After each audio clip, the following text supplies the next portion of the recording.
Hi guys, here we go again. So a number of years ago, I was criticising Parliament when it came to Boris Johnson lying to Parliament.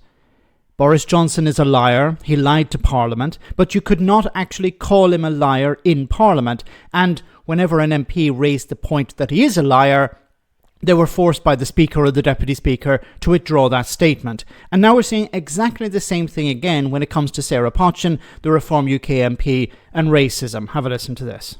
Can be black and brown and be British, so I'm completely offended by that comment. It is a racist comment, Madam Deputy Speaker, and can you imagine the constituents of that MP going to see her knowing that she's a racist? Order.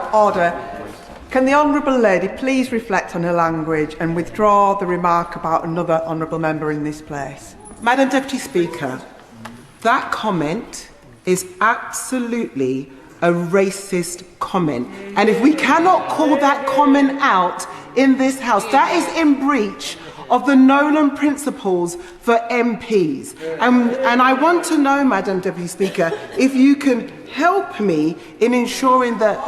Order. For clarity's sake, it's the calling of a member of this House a racist. Madam Deputy Speaker, to say that, let me just quote again what the member for Runcorn and Helsby said. It drives me mad when I see adverts full of black people and full of Asian people. It doesn't reflect society. Madam Deputy Speaker, that is a racist comment.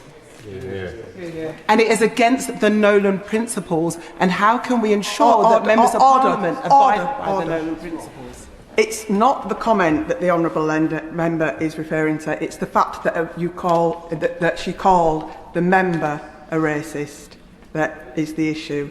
If you can please reflect on your remarks of calling a member of this House a racist and stick to the comments being a racist. It may be that she considers that is dancing on the pin of her head, but it's important that we all act with respect and set an example to the country. Giving me deja vu. I appreciate that in this House that we are not supposed to be disrespectful and call members of Parliament, MPs, what they actually are. Ultimately, the comment is a racist comment. It's quite strange that I'm unable to call out the member for being a racist, having made a racist comment. Order. Please, it's time and time again. Can you please consider withdrawing the comment about a member of this House being a racist? I don't want to be thrown out of Parliament again. So I will withdraw the fact that I am referring to the Member of Parliament as a racist because of her racist comments.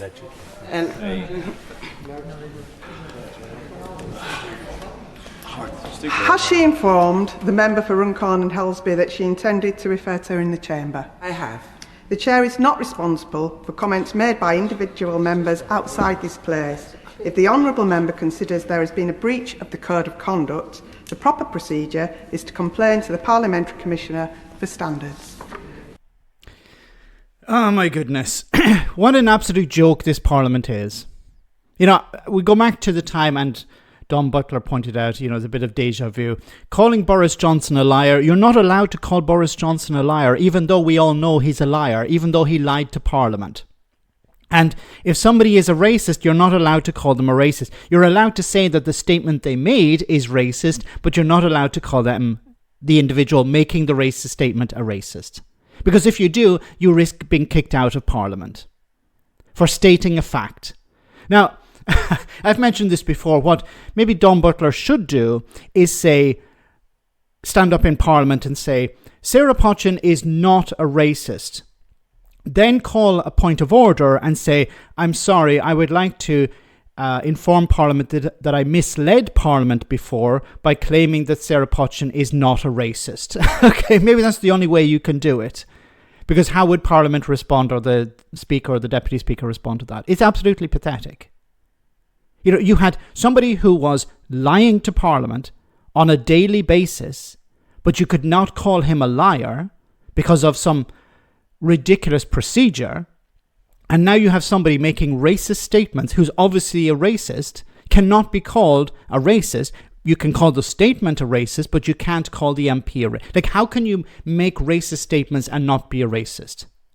Now, as mentioned before, Sarah Pochin has sort of issued an apology, but not really an apology. Sort of, I'm sorry if you were offended type of apology. But of course, she's putting out these statements in order to pander to the worst people in society.